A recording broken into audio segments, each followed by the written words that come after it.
Krishna Krishna Hare Hare Hare Rama Rama Rama Hare Hare Vansha kalpatarubhyascha kripa sindhubhyeva cha patitanam pavanebhyo vaishnavebhyo namo namaha.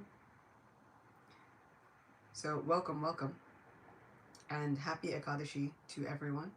It is indeed always a very joyous occasion and a happy day. This lecture is really about being completely doubtless in the service of the Lord. Doubtless within our devotional service, doubtless within our sadhana, doubtless of our worship, and doubtless of the benefits that come from our worship of the Supreme Person. Do we dare to believe wholeheartedly in what the Lord promises? Do we dare to completely dive into this Krishna consciousness, into this wonderful Sanatana Dharma? Do we dare to dive in completely, fasting for Ekadashi with full faith, hearing the glories of Ekadashi with full faith, without any doubt? There are so many times Sri Krishna tells Arjuna within Bhagavad Gita, this I promise you for certain. This you should know without doubt. This is for sure what will happen. This is what happens to certain conditioned souls without doubt. So then do we dare to uphold our end of the bargain and have no doubts about what Krishna promises us? Do we dare to even believe that those are promises for us? Do we read Shastra thinking, this is a promise from my Lord for me? And not just for me, also for everyone else who is reading Shastra? Or do we think, oh, no. This happened for such and such a person in such and such yuga millions of years ago, and it can't possibly apply to you or me or anyone else that we might be speaking to. Sometimes I feel as though we do this as a method of protection. We like to say that we are protecting ourselves and others. Oh no, we can't tell them all of the glories because then that will give people license to do the wrong thing and then somehow or other simply eradicate all sins by fasting on another Ekadashi, or chanting a prescribed number of rounds, or simply performing this or this sacrifice. We, or I know that I have and others have contacted me saying the same thing. Oh no, we cannot tell them about this because then that will give them license. We are now the guardians. We've become the guardians and the gatekeepers of someone else's mercy. We've become the overseer of someone else's karmic activities, good or bad. What gives us the right? Who made us boss? Are we Yamaraj? Is that our title? Is that our job? No? Well then, somehow or other, we cannot be the guardians and gatekeepers of someone else's mercy. We cannot be the ones to say, oh no, I won't tell them. I won't give this information. I cannot say that, oh, all of the promises that are revealed to us within the Vedic Shastras, they cannot apply to you. This only applies to so-and-so millions of years ago. What gives us that right? Srila Prabhupada himself did not take that as his mission. In fact, he did the opposite. His mission was to then go and give every single promise, as many promises as he possibly could, to so many fallen living entities, born in so many different places, outside of Bharatvarsh, born outside of the jurisdiction or purview of Krishna's mercy. So it would seem, seemingly outside of the purview of Krishna's mercy. Srila Bhaktivinoda Thakur says within a commentary to Bhagavad Gita that it actually does not matter which geographical location you are born into. It does not matter one's complexion. It does not matter one's body. It does not matter one's ability or disability. It does not matter. Krishna's mercy extends to everyone, without doubt, with firm faith and conviction. So, what does this have to do with Ekadashi? One, of course, we hear so many times that simply hearing the glories of Ekadashi, fasting on Ekadashi simply from greens and beans, can eradicate all sins, give us untold benefits, bless us with millions and millions and millions of beautiful benedictions, the likes of which we've never heard of before. Do we believe that it's so? Do we dare to hope that it is so? That what Krishna promised is absolutely certain? Sometimes I think, I'm not sure. Because what if I get my hopes up? And then what if I'm disappointed? I can only be disappointed if I am attached to my plan. I will never be disappointed once I'm attached to Krishna's plan. And so now let's see, what is Krishna's plan for us on this Sat-tila Ekadashi? Shatila Ekadashi is so named because it has to do a lot with sesame seeds. So much to do with sesame seeds on this Ekadashi. This tila is sesame seeds.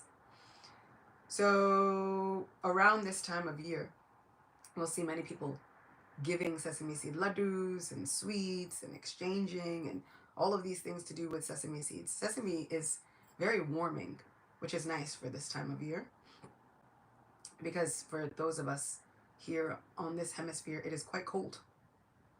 So the warming properties of sesame seeds do help. Well, let's see. Once, the great Devarishi Narada Muni asked the Supreme Personality of Godhead Sri Krishna about the result one obtains by observing Shatila Ekadashi. Lord Krishna replied, "O best of the twice-born, I shall narrate to you an incident I personally witnessed." Now we have, on the authority of Sri Krishna, do we dare to believe in the words of the Supreme Personality of Godhead? Long ago on earth, there lived an old Brahmin lady who worshipped me every day with controlled senses. She faithfully observed many a fast, especially on the days honoring me, Janmashtami, Ramnami, Vaman Dwadasi, Nrsimha Chaturashi, Varaha Dwadasi, Gaur Purnima, etc., and selflessly served me with full devotion. Her austerities made her quite emaciated and weak. She gave charity to brahmanas and to young maidens, kanyas, and even planned to give away her house in charity. Yet, although the spiritually minded woman gave charity to worthy people, oddly, she never offered food to the brahmanas or devas, the demigods. I reflected about that woman and felt she had purified herself by offering me strict devotional worship by fasting on all auspicious occasions. She certainly had become eligible to enter my personal abode, which is a rare achievement.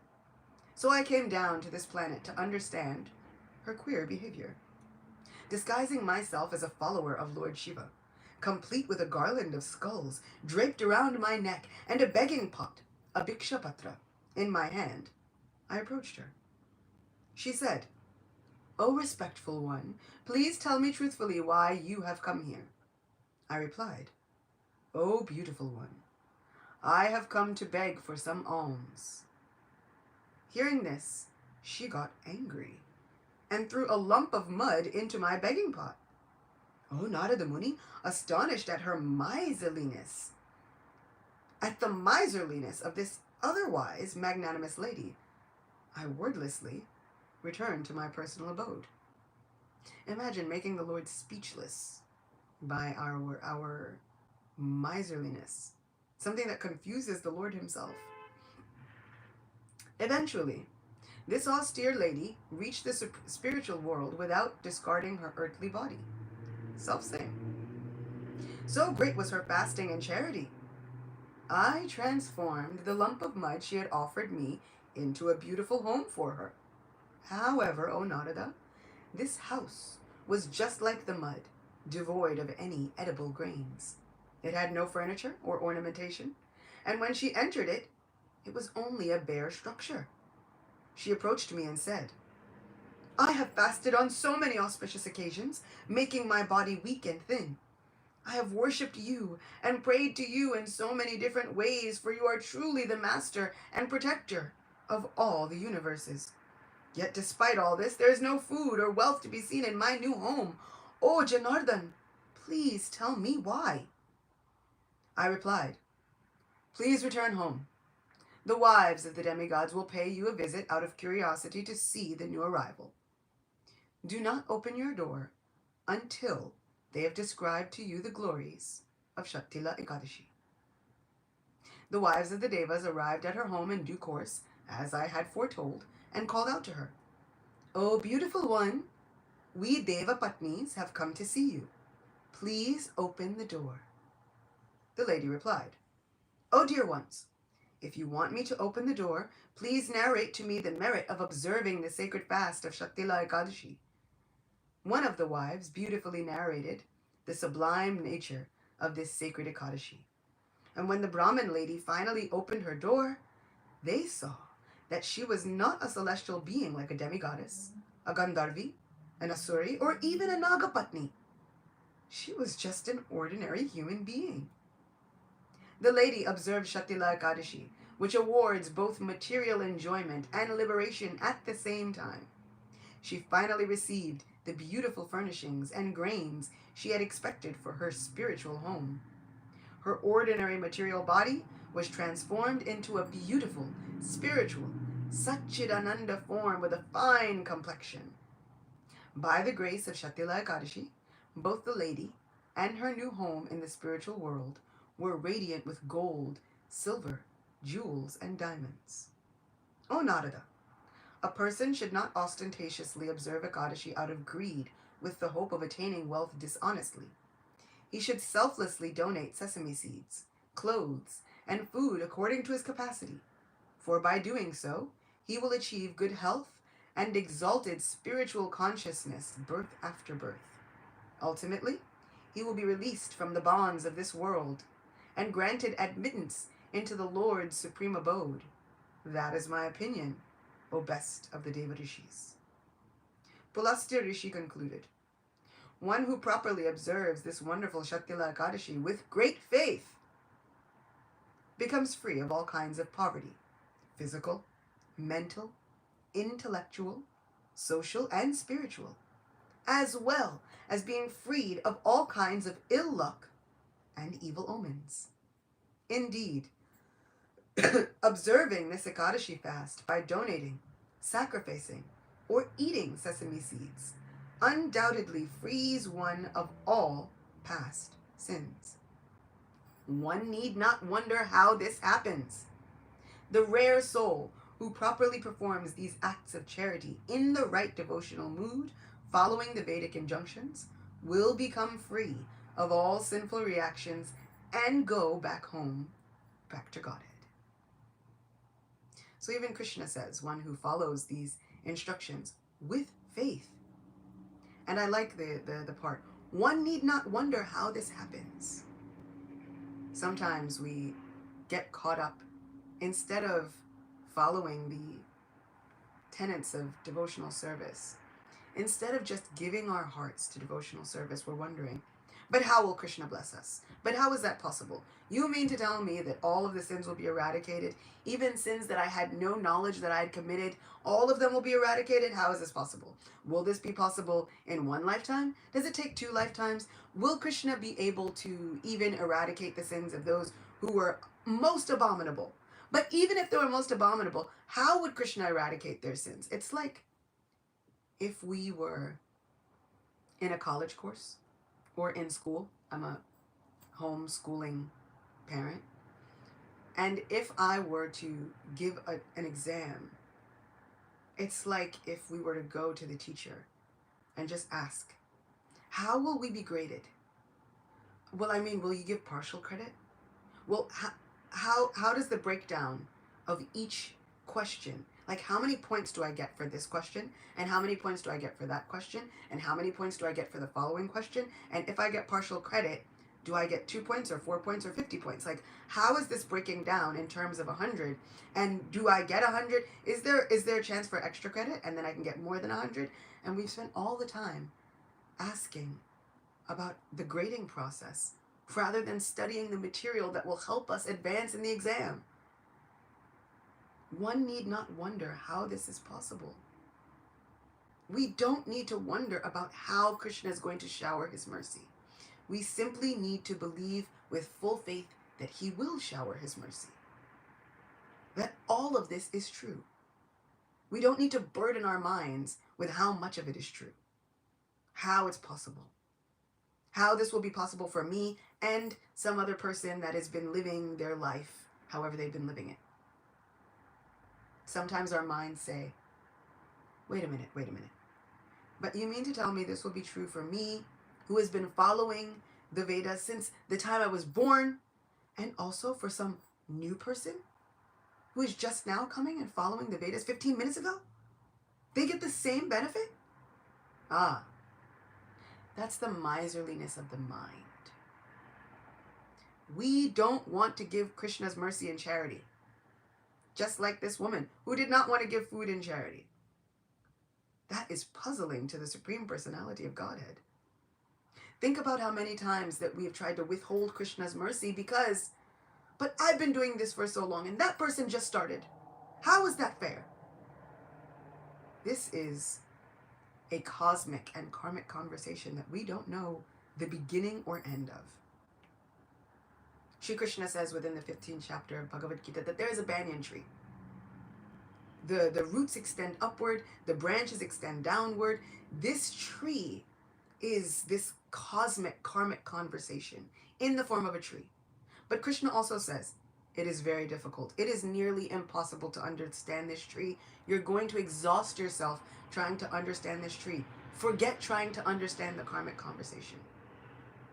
Simply take what I'm telling you to be the absolute truth. That all of the benefits that I am telling you are absolutely available to you. Not that they are probable, possible. They are promised to you by the Supreme Person. So once we start withholding the mercy of the Lord, thinking, this person just started. Like, why? Why then do I have to follow all of the rules and regulations for years and years and years? And this person who came 2 weeks ago just heard about the chanting of the holy name. Somehow or other, they get all of these benefits. But we are not taking into account the many, many births we have all taken. Who knows who that person was in a previous birth and where they left off in that previous birth? Instead of withholding the mercy, like this woman was withholding all of the food, because withholding the mercy of Krishna gives us empty blessings. We would be like this woman who has a wonderful palace in the spiritual abode, but it is completely empty, devoid of all the furnishings that we would need in order to become happy.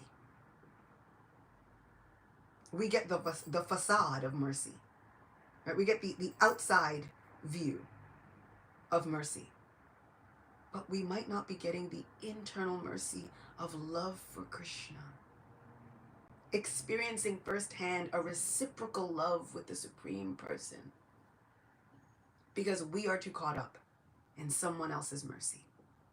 We are too caught up with someone else's grade. Somehow, if we are able to worry about our own observance of Vedic knowledge and devotional service, then we can't be worried about withholding mercy from someone else, because we are so wrapped up in the conversation that we are having with Krishna that it makes our hearts overflow with joy. Yes, everyone should know. Everyone should know about the glories of Ekadashi. Everyone should be given this opportunity to fast on Ekadashi, because look at how miserable this material world is. Everyone is miserable. And somehow or other, we've gotten a cure. Let us tell everyone. Ramanujacharya was given the mantra to call out to the Lord and to experience a relationship with the Supreme Person. His guru told him, I will give you this mantra on one condition, that you don't tell anyone else about it. Ramanujacharya said, of course, no problem. He received the mantra, began chanting the mantra, was experiencing such a beautiful, sublime relationship with the Supreme Lord, and the very next day, he was on the rooftops of the temple yelling out this mantra to everyone, anyone who was passing. his guru was furious. I told you not to tell anyone else. He said, yes, but look at how everyone else is suffering. And somehow I have the means to alleviate that suffering, and I am supposed to do nothing? Let me tell everyone I know, regardless of who they are, regardless of how many austerities they have or have not performed, it does not matter. This was Srila Prabhupada's mood. Sometimes we hear of, and I as a second generation have heard many, many accounts of people who had heard about Krishna 2 weeks ago, and then they're receiving initiation. As a second generation, I've also been plagued by the thoughts that would try to make my heart miserly, thinking, but now I have to follow all of these rules? Now I'm being given all of these injunctions? No, you cannot have initiation until you've done this, and this, and done this for a year, and done this for another year, and done this for this time, and studied this, and studied that, and all of these things. And some people came, and they received Srila Prabhupada's mercy just on the strength of having been there for 2 weeks. Sometimes it can threaten to make the heart bitter, or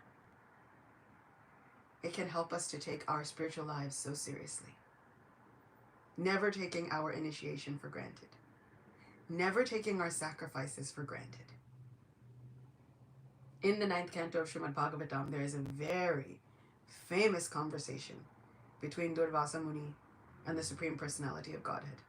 Because Durvasa Muni somehow mistakenly thought that Maharaj Ambarish was a lesser devotee, a newer devotee, a devotee who was somehow not worthy of the mercy of the Lord. This confuses and baffles the Supreme Personality of Godhead. But it gives us an empty facade of mercy. We are hearing a very harsh reality through this Brahmani. Let us really think about what happened to her. She missed the point. The Lord was standing before her in the guise of a beggar, saying, I need the alms of your love. I want food from you. She missed the point. Somehow, like the Brahmanas who were present in Vrindavan, hearing about Krishna, saying, Krishna's hungry. You are doing all of these sacrifices. And Krishna says, it is I who am the sacrifice and the ritual and the hymn. I am the Vedic chants. I am the mantras. I am the sacrifice. I am the enjoyer of sacrifice. Now they're saying, Krishna's hungry. You've been performing all of these sacrifices. Please feed Krishna. They missed the point. How many of us are missing the point? If Krishna came before us as some new devotee, saying, will you tell us about the mercy of Shri Krishna? Would we hold back thinking, no? Because what does that do? That somehow lessens what I've done in my spiritual life. This lessens my own sacrifice to give it to somebody so easily. How dare you get it easier than me? I had to go through so much and then this person gets it so easily. How dare you? No. We will have missed the point. The Yagyapatnis, in stark contrast, the wives of those very Brahmanas, then heard the call of the cowherd boys, Krishna's hungry. And they thought, let us drop everything and give everything that we have to Krishna. No problem. The Brahmanas were now threatening them. Everything will be ruined. If you go in this moment, you can say goodbye to everything. Your family, your marriage, your standing, your reputation, all of your good accrued merit. Say goodbye to it right now. It will be burned up. We will not accept you back. The Yagyapatnis did not care. They wanted to give to Krishna from their hearts. So it is important that we are not miserly with Krishna's mercy. Because like this woman, we might find ourselves, yes, promoted to the abode of the Lord, but somehow still miserable. These hellish conditions are a state of mind. Hmm. We can be performing our devotional service and then be miserable. And that is a very big problem. So many of us can find that we've been performing devotional service for so many years. I myself can now say I've been performing it for 38 years. And I was just reading back on a journal from 2015 where I was miserable. I needed to find out why. Sri Krishna himself says that this devotional service should be joyfully performed. We hear in things like Paradise Lost, right, that this hellish condition is a state of mind. The mind can be the best friend or the greatest enemy. The mind can promote us to the spiritual abode of Sri Krishna or drag us down through all 26 hellish planets and beyond. The mind can make newer and newer hellish planets for us to visit. So I had to figure out why. Why? Somehow was I hoarding Krishna's mercy? Or is it as simple as, did I believe? Did I have firm faith in what Krishna was telling me? And association. This wonderful Brahmani was able to circumvent her fate through association. The Supreme Lord says, there will be great goddesses who will come to you. Ask them to narrate the glories of Ekadashi. This will change your entire situation. Have full faith. Listen with full faith. Observe this Ekadashi with full faith, and it will change your entire situation. This, a promise from the lips of the Supreme Person. Association is so pivotal to our devotional lives. Srila Prabhupada says in the 9th chapter of Bhagavad Gita, in the purport, the faithless cannot accomplish this process of devotional service. That is the purport of this verse, chapter 9, verse 3. Those who are not faithful in this devotional service cannot attain me, O conqueror of enemies. Therefore, they return to the path of birth and death in this material world. Faith is created by association with devotees. Unfortunate people, even after hearing all the evidence of Vedic literature from great personalities, still have no faith in God. They are hesitant and cannot stay fixed in the devotional service of the Lord. Thus, faith is a most important factor for progress in Krishna consciousness. In the Chaitanya Charitamrita, it is said that faith is the complete conviction that simply by serving the Supreme Lord Sri Krishna, one can achieve all perfection. That is called real faith. We need association, just like this Brahmani woman needed the association in order to bolster our faith, which then gives rise to our devotional service. We need to somehow perform this devotional service with faith that Krishna has promised us. Not just you or I, all of us. Even those newer people who just heard about Krishna yesterday. Those promises are meant for them too? Yes. All of the examples within Srimad Bhagavatam are meant for all of us today, not just for back then? Yes. Well then, what does that mean for me? It means that Krishna loves you beyond measure.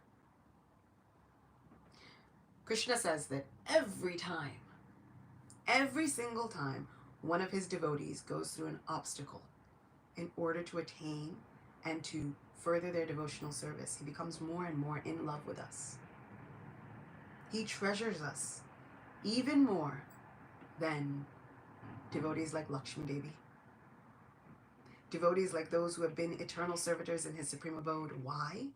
Because yes, they have devotional service, but they did not have to undergo such obstacles and impediments to obtain it.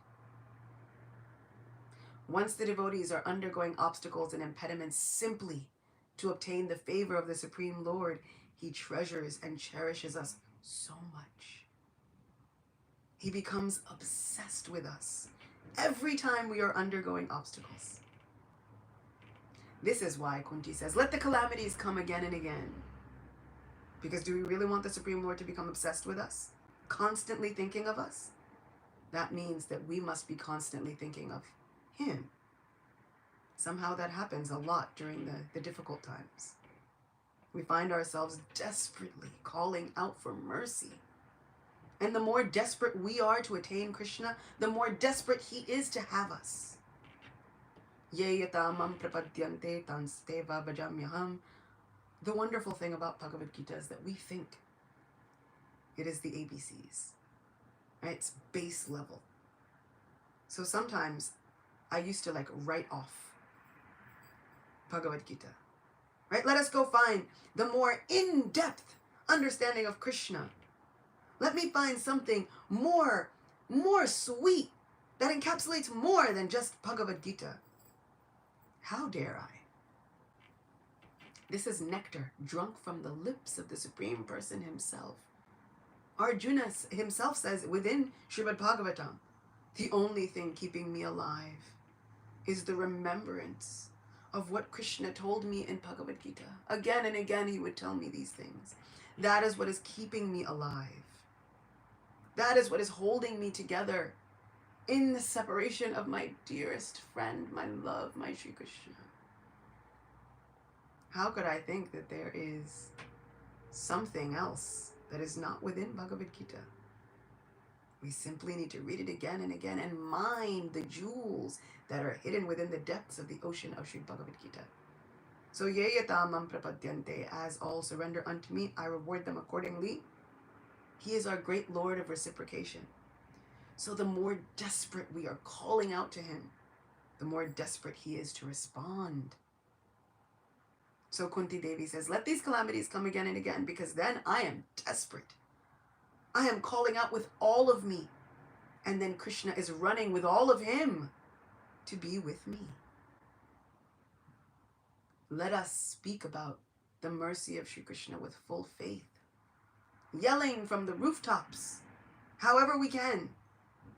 Giving this mercy to anyone, everyone. Because the more that we give that mercy, the more Krishna responds with more mercy for us. The more that we follow our devotional service with faith, the more all of these benedictions are given to us. Is prayer enough? Is faith enough? Well, yes. Prayer and faith is more than enough. We have the example of Advaita Acharya. With nothing more than prayer and faith, he called the Supreme Lord to advent in a form that had never before been seen, the most magnanimous, munificent incarnation of Sri Gauranga Mahaprabhu. This faith is enough. It is a promise. If we can somehow quiet down the miserly mind, which tells us, no, you must hoard all of this for yourself. Someone else cannot get the same blessings as you, otherwise that lessens what you have. If we can quiet down the miserly mind and give in charity the alms of love, kindness, and compassion, we will see untold, limitless mercy from Sri Krishna. This is the lesson of this Shatila Ekadashi. For every sesame seed that we give, that we accept, that is eaten, we get untold, limitless amounts of benedictions and mercy. Let us remember that like those sesame seeds, it might seem very small. It might seem like a small thing to do, to pray for someone else, to offer that kindness and compassion to someone else, to give the mercy to someone else. Might seem very small. But within that is held huge amount, banyan trees worth of Krishna's mercy. This is available to us. We should know all of this without doubt. Sri Krishna says within Bhagavad Gita again that for the doubting soul there is happiness neither in this world nor in the next. On this Ekadashi, let us not let those doubts steal our joy. Let us not live in empty palaces of mercy. Yes, the mercy will always be there, but let it not be empty. Let it be full of Krishna's love and compassion. Ekadashi Devi ki jai. Srila Prabhupada ki jai. Wow, what a class. Should I open it up immediately for questions and answers? Ishwari Sundari Spirit Soul. Hare Krishna, thank you for class. Sorry I can't be on camera. I'm still getting ready for work, but I did have a question. This brought up so much of my journey of Krishna consciousness. I became aware of it a little later in life, in my 40s, and I have stumbled so much that that's a whole other class, because it would be a comedy show if I tell you all my offenses that I didn't mean to make. But nonetheless, it got me here.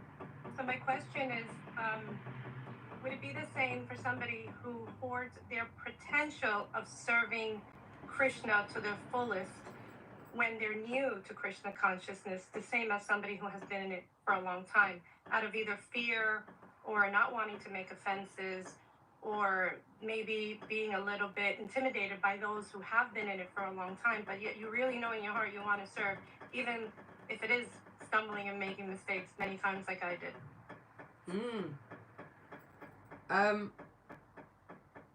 You know what's amazing? The stumbling and the mistakes, we somehow think that Krishna is unaware. However, what is most important for us to remember is that Krishna knows all of the mistakes that we made that we can't remember in previous lives. He also knows all of the mistakes that we are going to make even in this life. He knows all of the permutations, combinations, and possibilities of mistakes that we could make.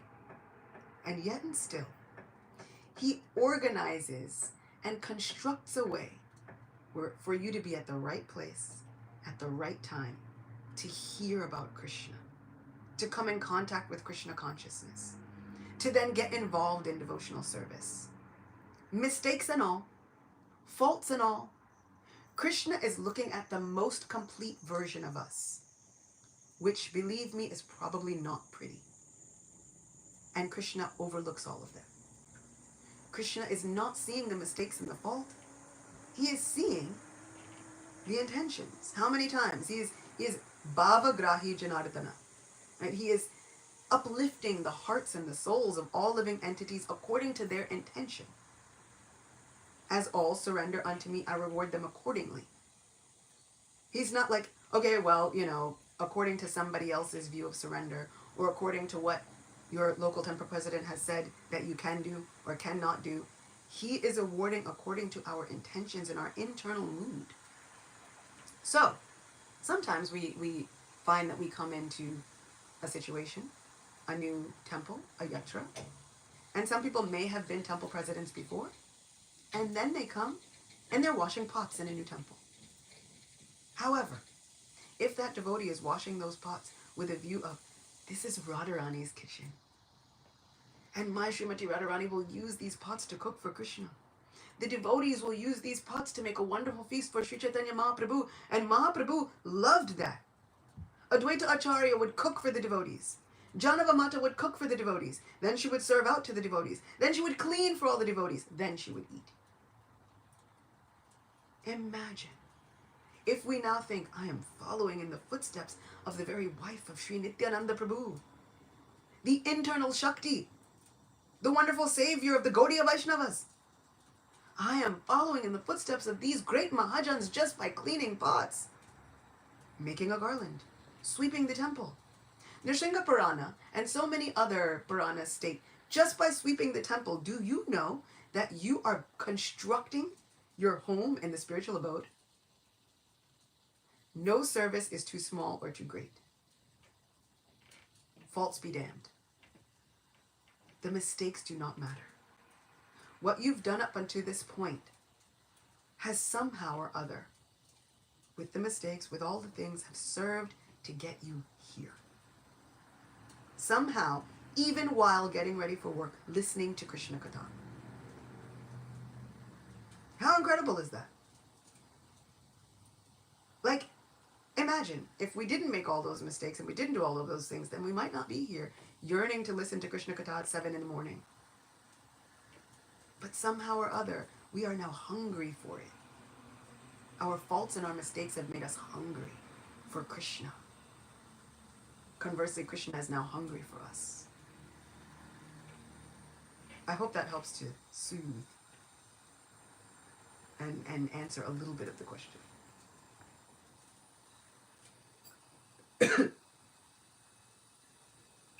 Yes, yes, it did. Sorry, I didn't know I was muted. Thank you so very much. Hare Krishna. Can I hear a little bit about this? A little clarification about the question between the difference between Maya and Lord Chaitanya. Yeah, we were talking about fearlessness yesterday in class, and Sundarnath Prabhu made this wonderful poem that Prabhupada made, that we should be sufficiently afraid of Maya. And then we were talking about Lord Chaitanya, and the question is, what's the difference? Is Maya a demigod that we should be fearful of, sufficiently afraid of? Or should we be sufficiently afraid of Lord Chaitanya? How does that work? Maya and Lord Chaitanya. Somehow that's the question. I love this question because this answer lets me tell one of my most favorite stories in the whole wide world. So I'll try and tell it as quickly as humanly possible. So, once upon a time, Maya Devi herself had this idea she'd heard from Lord Shiva, that the Lord will appear in his most magnanimous form. He will inundate the world with love of God. Everyone will be God conscious. And she thought, wait a second, but I have a service. My service is to keep the living souls entangled in this material world. What am I supposed to do? If there's love for God everywhere, I have nowhere to exist. She decided to go to that place where Lord Shiva said the Lord would advent himself and do penance until she could find the answer herself. She went and she was steeped in deep meditation, chanting the name that Lord Shiva had given her, that the Lord will advent as. So she's chanting, Goda, Goda, Goda, Goda, Goda, Goda, Goda. Finally, she feels the presence of her Supreme Lord. And he is in the form of Gauranga Mahaprabhu standing before her saying, Oh Devi, why are you so grieved? She began to cry. She took the dust from the Lord's feet and she put it in the parting of her hair and she said, Oh my Lord, you have given me my service. I am part and parcel of you. I am your very own shadow. Where there is Krishna, there can be no Maya, but now you are giving Krishna everywhere. Where can I reside? What will I do? He says, Oh Devi, of course you should know you are part and parcel of myself. How could you think that you will ever be separated from me?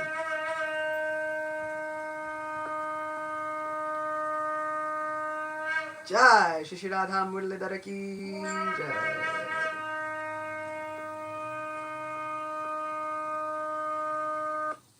We're seeing Adi's socks. So, Yeah, we need to have the background removed if we're going to have Hari. So, should I continue? Yes, please. Okay. So he says, how could you think that I would ever be separated from you? He says, well, in order to calm your heart, I will give you a very special service. Your service now is to guard my spiritual abode. For those who have a materialistic attitude in mind, and you know who those are, for those with materialistic attitudes in their hearts, you keep them in mind and in heart separated from my abode. However, for those who have such a devotional attitude at heart, your new service is to guide them closer to me. And because I entrust you with this most specific and special service, my place will be called Mayapur, the city of Maya Devi. She is seated there. She is known as Simantani Devi because she took the mercy of the Supreme Lord and put it on her Simanta, the parting in her hair. And so Simantani Devi is always there, right next to Mahaprabhu. They even have deities of them. They're right there in the same place. It's Mahaprabhu, and then there's Maya. And so Mayapur is the place where Maya Devi is guarding the mercy of the Lord. For those of us who have true devotion within our hearts, She guides us closer.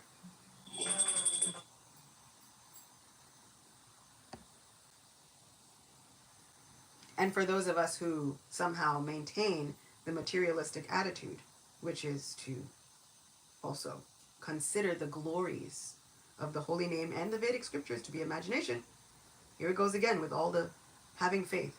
If we don't have faith in the Vedic scriptures and we are committing offenses to the holy name and we are maintaining such material attitudes, even after hearing the glories of such spiritual holy names and the Vedic injunctions, she keeps us further away. So yes, we should be sufficiently afraid of Maya because she does her job very well. But we should also know that Maya is a friend. She is Simantini Devi. She is the wife of Lord Shiva. Who could be a greater well-wisher for us? She is our greatest well-wisher for those of us who are trying to advance in devotional service. She also keeps us honest, as in the case with King Chitraketu. King Chitraketu somehow got into the habit of criticizing her and Lord Shiva, which was a huge no-no. And she cursed him to keep him honest. You are thinking like a demon and laughing at my husband? Become a demon. And he somehow or other becomes Vritrasura. So somehow or other, we should know that yes, we should have the respect for Maya Devi. We should not take it cheaply. But also we should know that there cannot be a greater well-wisher for us. Because somehow or other, even in her cursing of King Chitraketu, he becomes Vritrasura.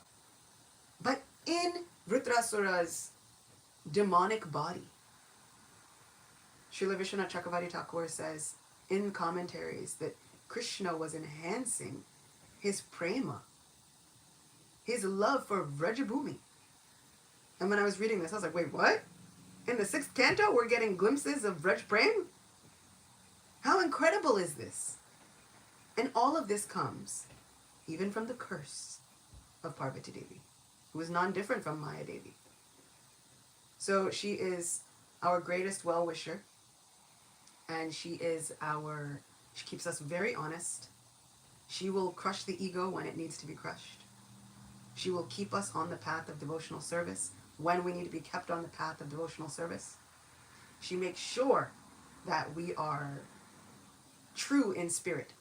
We cannot fool her. We should not try. And we should understand that we cannot take it as, oh, Maya is just nonsense and all of these things. Oh, it's just illusion. Oh, it's the most terrible thing. Because in her purest form, she also serves as Yoga Maya Devi. She also serves as Subhadra Devi. So would we disrespect Yoga Maya Devi? Would we disrespect Subhadra Devi? No. But we can view her joyfully. We can understand, here is a Vaishnavi. Here is the very shadow of the Lord, who is ready to bless us when she sees, you are trying to get closer to my Lord? Okay. She will test us. Because how many lifetimes have we been promising to serve the Lord and we have not been true? She will test us. She is a judge. And her court is very strict. But we have the advocate of the Supreme Lord's mercy. We have Guru and Gauranga. We have Krishna's mercy, who will step in and say, I will speak for this soul. And she will say, but this soul is a liar and a cheat. And Krishna will say, yes, I know. But now, somehow or other, they have accepted my mercy. I must give them my protection. Maya Devi, stand down. There is no one else who can tell her to stand down except for Krishna. Gauranga Mahaprabhu is giving this mercy. He says, when you see my devotee, you take them by the hand, you bring them closer to me. So sometimes she does it by the strict, harsh blessings, and sometimes she is that wonderful mother cradling us within her arms, saying, no problem. I will bring you closer to our Krishna. This is her brother. This is my brother. And for my own brother, if I knew somebody who would often speak badly about my brother Ananta Govinda, my brother Ahobalana Shringa, I would be really skeptical about the next time they came and were like, oh, but I love him. Like, no, you don't. I would really want to be a gatekeeper and really want to guard because I get so fierce about my loved ones. If I am one limited jiva being so fierce about my loved one, I can only imagine Maya Devi is a million times more fierce about her love for her brother. And this is my own brother. You cannot cheat me, and I will not let you hurt him. Because I know the minute you call out to him, he's going to come running. He's not going to see the faults. He's not going to have any discernment. He will come running, irregardless of what we have done before. So now Maya Devi says, now I will make sure that you are true at heart. So yes, we should have a sufficient fear of Maya, but we should also know that we can be true at heart. And then she is so kind and so merciful.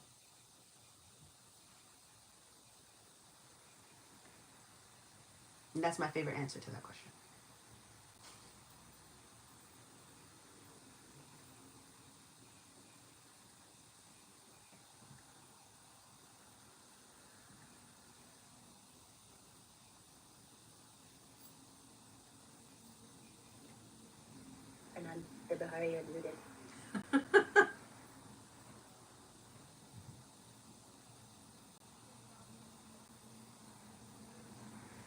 It's been a topsy-turvy Zoom morning. Yeah. Also, am I looking at an ear? Like, Srinvata Swakatam Krishna. A human ear? I know, like, Punya Shavana Kirtan. Perhaps since we have Darshan of your theater by any chance, or somebody else's? Possible? Mine are in a completely different room, but you can see Radha Govinda just behind me. There's Radha Govinda there.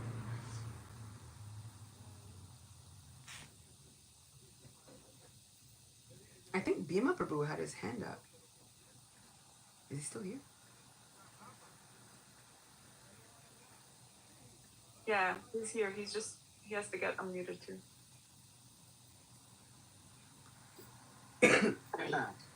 Haribo, actually,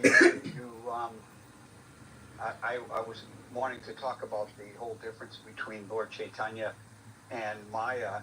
I think in juxtaposition to what you said, which was really sweet, how Maya Devi is a person. We don't often think of Maya as a person.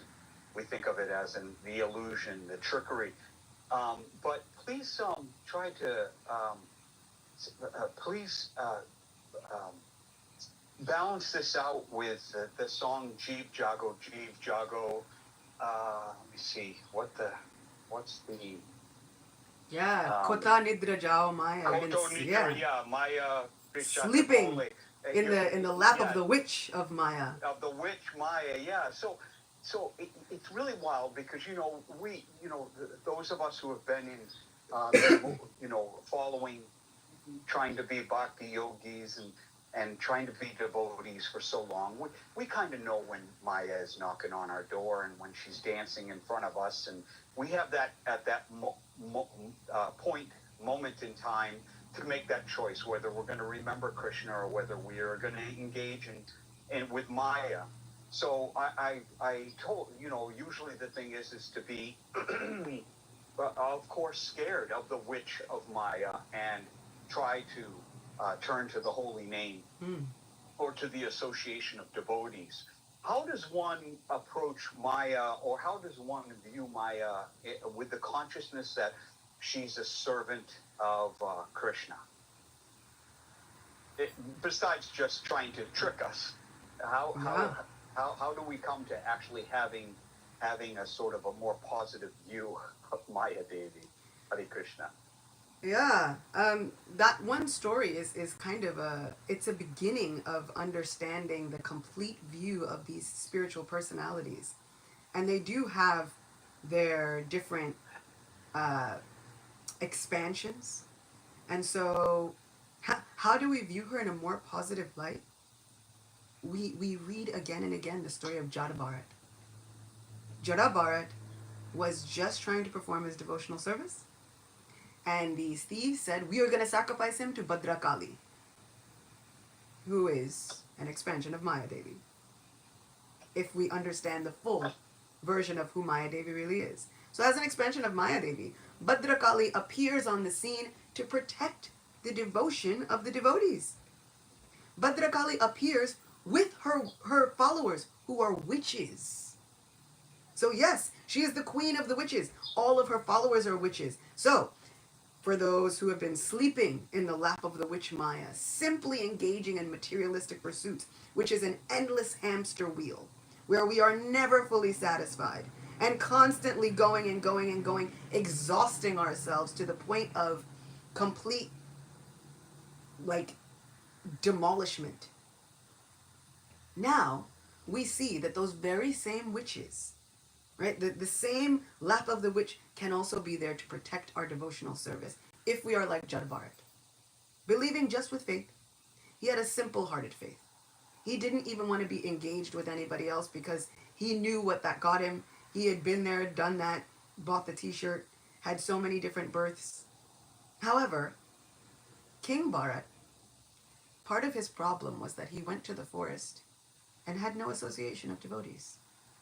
There was no one to tell him that, hey, this deer is not a bad thing. However, you're getting a little bit too caught up in the deer. Once again, we're getting caught up in the, what is the grading system?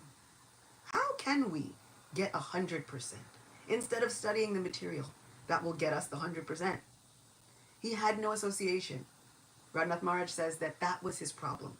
The deer was not actually his problem. His problem was his lack of devotee association to help corral him back from his obsession with this deer. So now, since he's been through all of these bodies, he's now thinking, I can't get involved in any of these things. I just need Krishna. Oh, Krishna, I just need you. And when we are saying, oh, Krishna, I just want you, I just need you, then that same pisacha, right? This kota nidra jao maya pisachira kole. Like, wake up from this, from the lap of this witch. That same witch will be there to protect our devotional service, like she did with Jada Bharat, appearing on the scene with all of her witches in all of her fury, which was incredible and beautiful, like a thunderstorm, like a hurricane of mercy, to protect the devotion of Jada Bharat, to then eradicate these thieves in a most graphic, incredible way. So, when the Lord says devotees have nothing to fear, and O Arjuna declared boldly that my devotee is never vanquished, he will back that with all of his potency. He will send all of his potency. O Durga Devi, my devotee now is trying to become devotionally minded, go protect him. Whereas before there were impediments in the path, now Maya Devi is protecting us. So sometimes we might think, oh, Maya Devi's knocking at our door trying to drag us away from Krishna. No, she's trying to strengthen us through fire, through pressure. Those carbon rocks, the coal that is now being pressed into a diamond. She's trying to clear out all the rest of it, sometimes by fire, which we think hurts us, but in the end brings us to this place where we are ready, yearning and hungry for Krishna.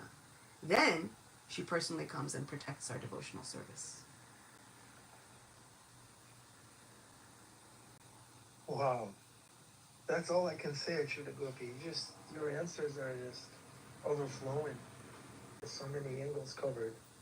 And Gautam Ghosh Prabhu, thank you for that question. You tapped into a gold mine for that question. I am totally satisfied by that answer. My job is done then. We got to satisfy Bhima Prabhu. Wow, that's a victory for Krishna. Okay, Hare Krishna, Achyuta Gopi, wonderful class. I'm going to go and process it. It's just overwhelmingly ecstatic, as always. Thank you. Happy Ekadashi, everybody.